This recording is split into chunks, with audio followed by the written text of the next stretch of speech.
İslam aleminin sessizliği bizim yöneticilerden geçerli. Yöneticiler eğer el koyarsa halk da peşinde olur. Evet. Başka bir şey diyecek adam. Oradaki direnişçilerin bu son yaptığı operasyonu destekliyor musunuz? Nasıl görüyorsunuz?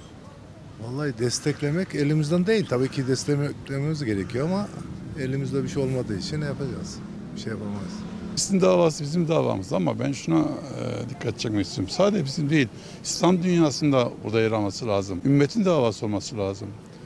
İsrail'leri gasp etti. Kendilerinin arz-ı mevdut hayalleri var, düşünceleri var. Oradaki dava Kudüs davası değil, Mescid-i Aksa'nın yıkılması var. Süleyman Mehmet'in ortaya çıkması var. Onların düşüncesi bu. Arkasında Amerika davası var, Siyonizm davası var. Dolayısıyla İsrail bunu yapacak. Kendilerine göre haklılar güya. İşte arz-ı mevdut, Hazreti Süleyman, Hazreti Musa'nın toprağı burası. Tabii konu ta oraya kadar Fırat'a kadar geliyor zaten. Oradaki iki tane çizgi, biri Nil, birisi Fırat davası. Adamlar bunu yapmak istiyor ve onlara göre zaten biz üstün ırkız. Diğer milletle bizim uşaklarımız, kölelerimiz. Küfür davası devam edecek. Ümmete davası devam edecek kıyamete kadar. Küfür devam eder ama zulüm devam etmez. Bu yapılan zulüm zaten. Küfür devam edecek zaten ama bu zulüm son bulacaktır. İslam ümmetinin uyanması lazım, bir ve beraber olması lazım diye düşünüyorum. Evet. Filistin'de son yaşananlar neticesi ne ekerlerse onu biçiyorlar aslında İsrail açısından.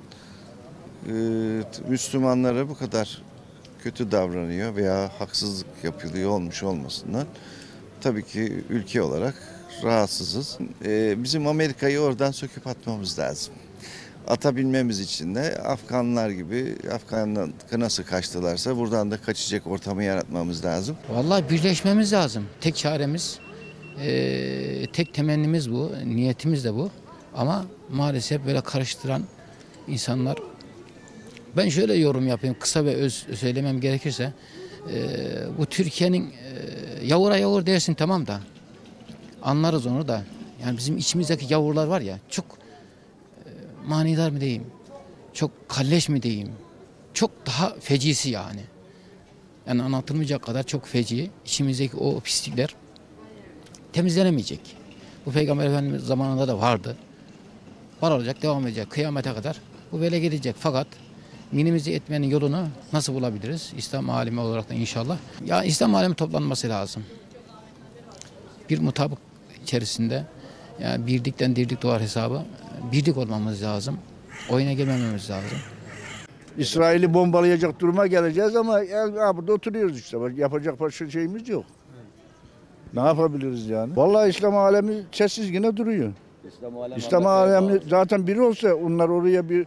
Bunu herkes biliyor yani. Leblebi bile atamazlar ama İslam alemi konuşmadıktan sonra bizim konuşmamıza hiç gerek yok ya. Evet. Onlar konuşacak ki biz de arkalarından gidelim.